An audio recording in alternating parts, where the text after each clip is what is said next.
조용한 시골에서 벌어진 가장 잔혹한 비극. 산으로 둘러싸인 조용한 일본의 시골 마을. 주민은 고작 14명. 모두 65세가 넘은 노인뿐이었습니다.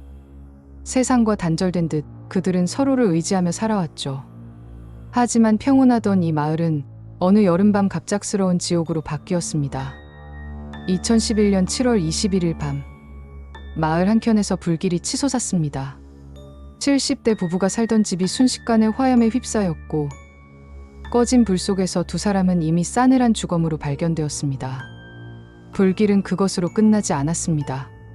80m 떨어진 또 다른 집에서도 불이 일어났습니다.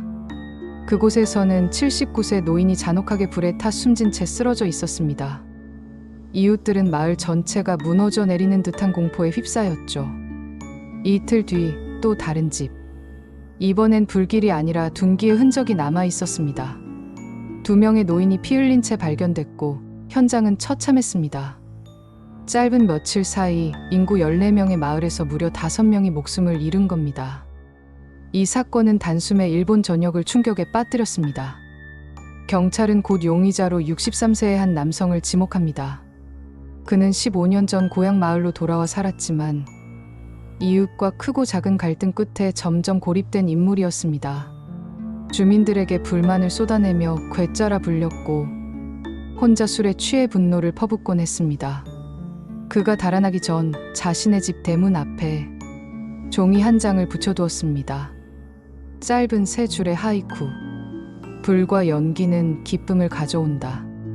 이 섬뜩한 글귀는 마을 사람들에게 끔찍한 예고장이 되어버렸습니다. 며칠간 숲속에 숨어 지내던 그는 속옷 차림의 맨발로 초라하게 발견됩니다. 그리고 담담히 말했죠. 내가 했다. 불도 질렀고 사람도 죽였다.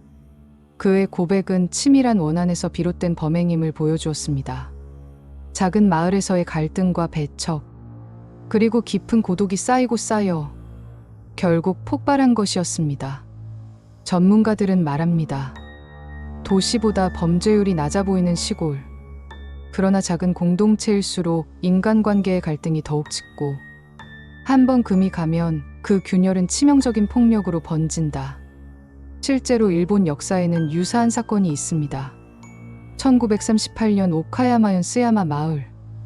21세 청년이 총과 칼로 무장해 한밤중에 주민들을 습격, 무려 31명을 살해하고 스스로 목숨을 끊은 사건.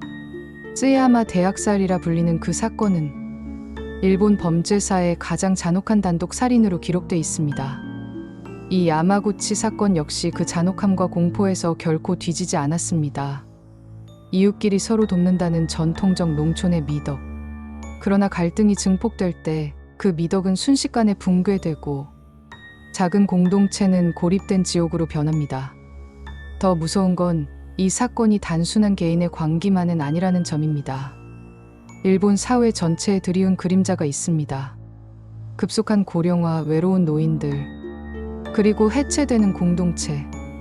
매년 약 4만 명의 노인들이 집 안에서 홀로 죽음을 맞는 고독사. 도움을 청할 이웃도 돌봐줄 가족도 없는 현실이 결국 누군가를 가해자로 또 다른 누군가를 피해자로 만들고 있는 겁니다. 마을을 집어삼킨 불길과 피비린내는 결국 인간관계에서 비롯된 것이었습니다. 가까이 지냈지만 동시에 가장 치열하게 부딪히는 이웃. 작은 사회에서 쌓인 앙금은 결국 폭발했고 그 결과는 너무나 비극적이었습니다. 그날 밤 산골 마을은 고요했습니다. 너무 고요해서 다가오는 파멸조차 눈치채지 못할 정도였습니다. 그리고 그 고요 속에서 노인들의 삶과 오랜 평화는 산산이 부서지고 말았습니다.